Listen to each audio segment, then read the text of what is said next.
Hola, bienvenidos a la lectura del día de hoy. Es la número 333. El día de hoy es 28 de noviembre y el devocional se llama Cómo ser inspirado. Hace algunos años entrevisté en HTV a dos personas de fe y coraje. Uno de ellos, Ben Fred, inspirado por su fe en Jesucristo, ha tomado una actitud valiente contra el régimen injusto asentado en Zimbabue. Como resultado, fue golpeado, torturado y obligado a ver a sus ancianos suegros sufrir torturas por las cuales acabaron muriendo. Sin embargo, en medio de su sufrimiento, él eligió amar y bendecir a los torturadores. El segundo era un pastor de uno de los 60 países del mundo donde todavía se da la persecución física de los cristianos. Había sido encarcelado y en un punto condenado a muerte por ninguna otra razón que su fe en Jesucristo. Sin embargo, a pesar del sufrimiento extremo, rechazó negar su fe. La vida de hombres y mujeres como ellos es muy inspiradora, desafiante y motivadora. Leeremos el libro de Proverbios, capítulo 29, del 1 al 9. Dice, quien se niega tercamente a aceptar la crítica será destruido de repente sin poder recuperarse. Cuando los justos gobiernan, el pueblo se alegra, pero cuando los perversos están en el poder, el pueblo gime. El hombre que ama la sabiduría hace feliz a su padre, pero si anda con prostitutas, desperdicia su fortuna. El rey que hace justicia da estabilidad a su nación, pero uno que exige sobornos la destruye. Adular a un amigo es tenderle una trampa para los pies. La gente malvada queda atrapada por el pecado, pero los justos escapan con gritos de alegría. Los justos se preocupan por los derechos del pobre, al perverso no le importa en absoluto. Los burlones pueden alborotar a toda una ciudad, pero los sabios calman los ánimos. Si un sabio lleva a un necio a juicio, habrá alboroto y burlas, pero no se solucionará nada. Vamos a leer lo que dice el devocional. Y dice, campeones de justicia que inspiran. Me inspiran los ejemplos de iglesias, personas y organizaciones que se preocupan profundamente por la justicia para los pobres. En la Biblia hay muchas cosas acerca de las cuestiones de la pobreza y la justicia. Hay un libro que se llama La Biblia de la Pobreza y la Justicia. Resaltan más de 2000 versículos que nos abren los ojos a estos problemas. La justicia realmente importa. Con justicia el rey da estabilidad al país. Cuando lo abruma con tributos, lo destruye. Es terrible vivir en un lugar donde el soborno a jueces y políticos es normal. Como leemos en The Message, un líder de buen juicio da estabilidad. Un líder explotador deja un rastro de desechos. Aunque ningún sistema de justicia es perfecto, es un privilegio vivir en un país que tiene un buen sistema de justicia. Cuando los justos prosperan, el pueblo se alegra. Cuando los impíos gobiernan, el pueblo gime. En otras palabras, cuando los justos gobiernan, el pueblo se alegra, pero cuando los perversos están en el poder, el pueblo gime. El justo tiene una conciencia clara y puede cantar de alegría, mientras que una persona malvada está atrapada por su propia maldad. El cuidado de los derechos de los pobres es la marca de una vida recta. El justo se ocupa de la causa del desválido. El malvado ni sabe de qué se trata. Oramos, Señor, ayúdanos a marcar una diferencia real en este mundo buscando traer justicia para los pobres, los que no tienen un hogar, los prisioneros y los que carecen de alimento. Leeremos 2 de Pedro 2, del 1 al 22. Y dice, el peligro de los falsos maestros. En Israel también hubo falsos profetas, tal como habrá falsos maestros entre ustedes. Ellos les enseñarán con astucia herejías destructivas y hasta negarán al Señor quien los compró. Esto provocará su propia destrucción repentina. Habrá muchos que seguirán sus malas enseñanzas y su vergonzosa inmoralidad, y por culpa de estos maestros se hablará mal del camino de la verdad. Llevados por la avaricia, inventarán mentiras ingeniosas para apoderarse del dinero de ustedes, pero Dios los condenó desde hace mucho y su destrucción no tardará en llegar. Pues Dios ni siquiera perdonó a los ángeles que pecaron, sino que los arrojó al infierno, dentro de fosas tenebrosas donde están encerrados hasta el día del juicio. Dios tampoco perdonó al mundo antiguo, aparte de Noé y los otros 7 miembros de su familia. Noé advirtió al mundo del justo juicio de Dios, y por eso Dios lo protegió cuando destruyó con gran diluvio el mundo de los que vivían sin Dios. Tiempo después, Dios condenó las ciudades de Sodoma y Gomorra y las redujo a montones de cenizas. Las puso como ejemplo de lo que sucederá a la gente que vive sin Dios. Sin embargo, también rescató a Lot y lo sacó de Sodoma, porque Lot era un hombre recto que estaba harto de la vergonzosa inmoralidad de la gente perversa que lo rodeaba. Así es, Lot era un hombre recto, atormentado en su alma por la perversión que veía y oía a diario. Como ven, el Señor sabe rescatar de las pruebas a todos los que viven en obediencia a Dios, al mismo tiempo que mantiene castigados a los perversos hasta el día del juicio final. Él trata con particular severidad a los que se entregan a sus propios deseos sexuales pervertidos y desprecian la autoridad. Estas personas son orgullosas y arrogantes y hasta se atreven a insultar a los seres sobrenaturales sin ni siquiera temblar. Aún los ángeles, que son mucho más grandes en poder y fuerza, no se atreven a presentar de parte del Señor cargos de blasfemia en contra de esos seres sobrenaturales. Esos falsos maestros son como animales irracionales que viven por instinto y nacen para ser atrapados y destruidos. Se burlan de lo que no entienden e igual que animales serán destruidos. Su destrucción será la recompensa que recibirán por el daño que han causado. A ellos les encanta entregarse a los placeres perversos a plena luz del día. Son una vergüenza y una mancha entre ustedes. Se deleitan en el engaño, incluso mientras comen con ustedes en las reuniones de compañerismo. Cometen adulterio con solo mirar y nunca sacian su deseo por el pecado. Incitan a los inestables a pecar y están bien entrenados en la avaricia. Viven bajo la maldición de Dios. Se apartaron del buen camino y siguieron los pasos de Balaam, hijo de Beor, a quien le encantaba ganar dinero haciendo el mal. Pero Balaam fue detenido de su locura cuando su burra lo reprendió con voz humana. Esos individuos son tan inútiles como manantiales secos o como la neblina que es llevada por el viento. Están condenados a la más negra oscuridad. Se jactan de sí mismos con alardes tontos y sin sentido. Saben cómo apelar a los deseos sexuales pervertidos para incitar a que vuelvan al pecado los que apenas escapaban de una vida de engaños. Prometen libertad, pero ellos mismos son esclavos del pecado y de la corrupción porque uno es esclavo de aquello que lo controla. Y cuando la gente escapa de la maldad del mundo por miedo de conocer a nuestro Señor y Salvador Jesucristo, pero luego se enreda y vuelve a quedar esclavizada por el pecado, termina peor que antes. Les hubiera sido mejor nunca haber conocido el camino a la justicia en lugar de conocerlo, y luego rechazar el mandato que se les dio de vivir una vida santa.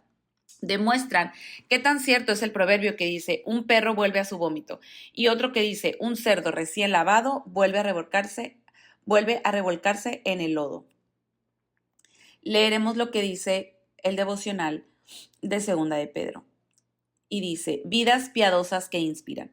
Estoy muy agradecido por el ejemplo de aquellos que están a nuestro alrededor en la actualidad, como por ejemplo el obispo Sandy Millar, el padre Raniero Cantalamessa y muchos otros menos conocidos que nos inspiran con su ejemplo y piedad. El Nuevo Testamento advierte sobre los líderes de sectas engañosas y potencialmente peligrosas que encubiertamente inducirán herejías destructivas. Recientemente hemos experimentado una secta surcoreana llamada Shincheonji, algo así, que trataba de infiltrarse en las iglesias de Londres y ahora por todo el mundo haciéndose pasar por un estudio bíblico para nuevos creyentes. Los líderes de este estudio bíblico enseñan a sus seguidores a mentir y a engañar. Este capítulo es un combate enérgico contra profetas mentirosos y maestros inmorales. Pedro contrasta las vidas de Noé y Lot con lo de los falsos maestros. Noé, predicador de la justicia, quien vivió en el mundo de los impíos, pero fue heraldo de justicia. Lot también era un hombre justo. Lot era un hombre recto, atormentado en su alma por la perversión que veía y oía a diario. Pedro expone a Noé y a Lot como ejemplo para que aquellos a quienes están escribiendo, pues lidian con falsos maestros que encubiertamente introducirán herejías destructivas y siguen prácticas vergonzosas que difaman el camino de la verdad. Estos falsos maestros no son simplemente otros líderes cristianos con quienes Pedro no está de acuerdo. Sus vidas y enseñanzas están en completa contradicción con la fe cristiana. Tienen los ojos llenos de adulterio y son insaciables en el pecar. Son expertos en la avaricia. Han abandonado el camino recto. Apelan a las pasiones sensuales de la carne. Les prometen libertad cuando ellos mismos son esclavos de la corrupción, ya que uno es esclavo de aquello que lo ha dominado. Las cosas que Pedro describe aquí pueden parecer muy tentadoras. Es por eso que están tan preocupados por esos líderes. Todas sus descripciones de la búsqueda del placer, la libertad sexual y el dinero encuentran eco en lo que vemos hoy. Los falsos maestros son esclavos de estas cosas y atraen a los demás. Sin embargo, la verdadera libertad solo se encuentra en los caminos de Dios. No hay ninguna de aquellas tentaciones que prometen mucho, pero en realidad resultan vacías. Aquellos que los disuaden y los recomiendan son fuentes sin agua, niebla empujada por la tormenta. Esta es una terrible advertencia. Si habiendo escapado de la contaminación del mundo por haber conocido a nuestro Señor y Salvador Jesucristo, vuelven a enredarse en ella y son vencidos, terminan en peores condiciones que al principio. Más les hubiera valido no conocer el camino de la justicia que abandonarlo después de haber conocido el santo mandamiento que se les dio. Oramos, Señor, la atracción del mundo es fuerte. Ayúdame a nunca darte la espalda, mi Señor y Salvador Jesucristo. Leeremos Daniel 3, del versículo 13 hasta el 4, versículo 18. Y dice, entonces Nabucodonosor se enfureció y ordenó que trajeran ante él a Sadrach, Mesach y Abed-Negó. Cuando los trajeron, Nabucodonosor les preguntó, ¿es cierto, Sadrach, Mesach y Abed-Negó, que ustedes se rehúsan a servir a mis dioses y a rendir culto a la estatua de oro que he levantado? Les daré una oportunidad más para inclinarse y rendir culto a la estatua que he hecho cuando oigan el sonido de los instrumentos musicales. Sin embargo, si se niegan, serán inmediatamente arrojados al horno ardiente y entonces, ¿qué Dios podrá rescatarlos de mi poder? Sadrach, Mesach y Abed-Negó contestaron, oh Nabucodonosor, no necesitamos defendernos delante de usted. Si nos arrojan al horno ardiente, el Dios a quien servimos es capaz de salvarnos. Él nos rescatará de su poder, su majestad. Pero aunque no lo hiciera, deseamos dejar en claro ante usted que jamás serviremos a sus dioses, ni rendiremos culto a la estatua de oro que usted ha levantado. Entonces Nabucodonosor se enfureció tanto con Sadrach, Mesach y Abed-Negó que el rostro se le desfiguró a causa de la ira. Mandó calentar el horno 7 veces más de lo habitual.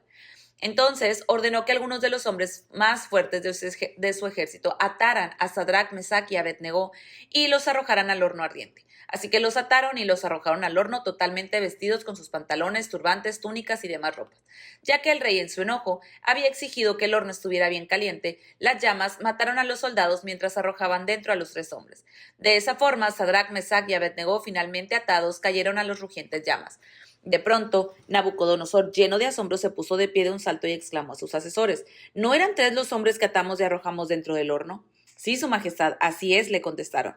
Miren, gritó Nabucodonosor, yo veo a 4 hombres desatados que caminan en medio del fuego sin sufrir daño, y el 4.º hombre se parece a un dios. Entonces Nabucodonosor se acercó tanto como pudo a la puerta del horno en llamas y gritó, Sadrach, Mesach y Abed-Negó, siervos de Dios Altísimo, salgan y vengan aquí. Así que Sadrach, Mesach y Abed-Negó salieron del fuego. Entonces los altos funcionarios, autoridades, gobernadores y asesores los rodearon y vieron que el fuego no los había tocado. No se les había chamuscado ni un cabello ni se les había estropeado la ropa, ni siquiera olían a humo. Entonces Nabucodonosor dijo, alabado sea el Dios de Sadrach, Mesach y Abed-Negó. Envió a sus ángeles para rescatar a sus siervos que confiaron en él. Desafiaron el mandato del rey y estuvieron dispuestos a morir en lugar de servir o rendir culto a otro Dios que no fuera su propio Dios.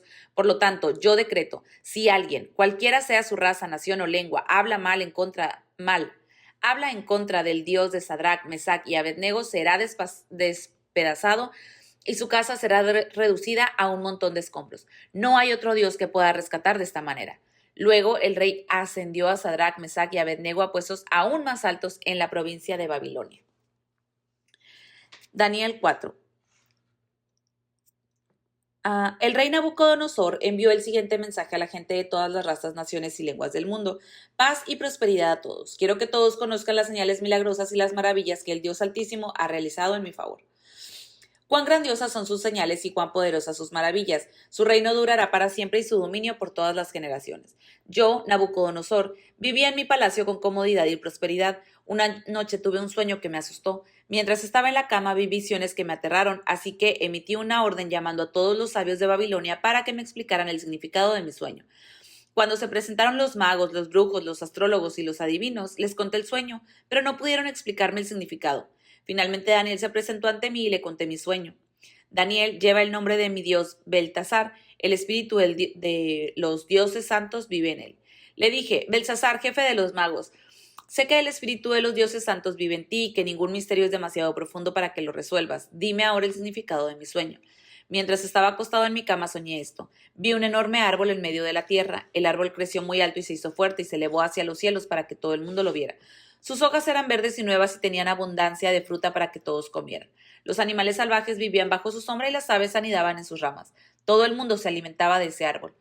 Luego, mientras soñaba, vi a un mensajero, un santo que descendía del cielo. El mensajero gritó, talen el árbol y córtenle las ramas, sacúdenle las hojas y desparramen su fruta. Espanten los animales salvajes que están bajo su sombra y las aves que están en sus ramas, pero dejen en la tierra el tocón con las raíces, sujeto con una faja de hierro y bronce y rodeado por la hierba tierna. Que lo moje el rocío del cielo y que viva con los animales salvajes entre las plantas del campo, durante 7 periodos de tiempo que tenga la mente de un animal salvaje en un lugar de una mente humana. Pues esto es lo que decretaron los mensajeros es lo que ordenaron los santos para que todos sepan que el Altísimo gobierna los reinos del mundo y los entrega a cualquiera que él elija, incluso a las personas más humildes. Belsasar, ese fue el sueño que tuve yo, el rey Nabucodonosor. Ahora dime qué significa, porque ninguno de los sabios de mi reino ha podido hacerlo. Sin embargo, tú puedes decírmelo porque el espíritu de los dioses santos vive en ti.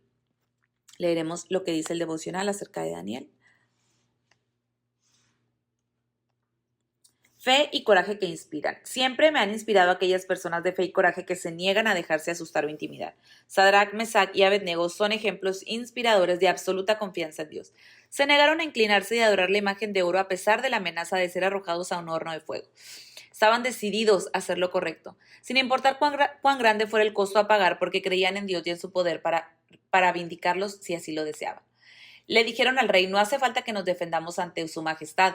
Si se nos arroja al horno en llamas, el Dios al que servimos puede liberarnos del horno y de las manos de su majestad. Pero aún, si nuestro Dios no lo hace así, sepa usted que no honraremos a sus dioses ni adoraremos a su estatua. Hubiera sido fácil para Sadrach, Mesach y Abednego haber intentado encontrar una salida. Podrían haber tratado de negociar un acuerdo con Nabucodonosor que implicara contemporizar en parte, pero no demasiado. Pero tenían plena confianza en el poder de Dios para liberarlos, si así lo deseaba. Y si él no lo hacía, de todas formas iban a confiar y obedecerle. Eso es un ejemplo inspirador. Cuando te enfrentas a decisiones difíciles, pregúntate cómo ellos lo hicieron, qué es lo correcto, y luego hazlo independientemente de las consecuencias. Su absoluta confianza en Dios fue un tremendo testimonio para Nabucodonosor. Al mirar el horno de fuego, ve 4 hombres caminando alrededor del fuego sin ataduras y sin daños, y el cuarto se ve semejante al Hijo de Dios. Al leer esto a través de la lente del Nuevo Testamento, es posible ver al cuarto hombre con una visión del mismo Jesús, acompañándolos durante la prueba. Vieron que el fuego no les había causado ningún daño y que ni uno solo de sus cabellos se había chamuscado. Es más, su ropa no estaba quemada y ni siquiera olía a humo. Si te enfrentas a pruebas en tu vida que puedan parecer al horno en llamas, puedes estar seguro de que el Señor Jesucristo estará ahí contigo en cualquier situación que enfrentes. Incluso, el propio Nabucodonosor es inspirado por su ejemplo. Como resultado, comenzó en él un cambio de corazón. Sin embargo, a Dios le llevó mucho tiempo comunicarle el mensaje. A pesar del ejemplo de Daniel en el capítulo 2, Nabucodonosor no se convirtió. La absoluta confianza de Sadrach, Mesach y Abednego en Dios tuvo un gran impacto en él. Sin embargo, su conversión no fue completa. En el capítulo 4 leemos su extraordinario testimonio de cómo al final llegó a reconocer a Dios. Dar un testimonio trae un gran gozo. Me es grato darles a conocer las señales y maravillas que el Dios Altísimo ha realizado a mi favor. En esta etapa su actitud había cambiado por completo y la gloria fue dada a Dios. Comienza diciendo que es cierto, en cierto sentido tenía todo lo que quería. Yo, Nabucodonosor, estaba en mi palacio feliz y lleno de prosperidad, pero bajo esa prosperidad y satisfacción había un profundo miedo. Uno de los puntos principales del libro de Daniel es que Dios usa ejemplos inspiradores como Daniel, Sadrach, Mesach y Abednego y su absoluta confianza en Dios para cambiar la vida de un rey y como resultado cambiar una nación. Señor, ayúdame a hacer lo correcto a pesar de lo mucho que parezca costar. Gracias por inspirar los ejemplos de hombres y mujeres que hacen que alce la mirada y me muestren que es posible. Pipa añade de Proverbios 29:7, los justos se preocupan por los derechos del pobre. Me inspiro mucho en la iglesia de Zimbabue en una visita que hicimos. Es una iglesia que brilla. Conocimos muchas personas que se han comprometido a trabajar por los pobres y están tratando de cambiar las cosas. ¿Hay alguna injusticia justo delante de mí sobre la que Dios esté llamando mi atención? Eso es todo por el día de hoy. Espero que sea de bendición. Gracias.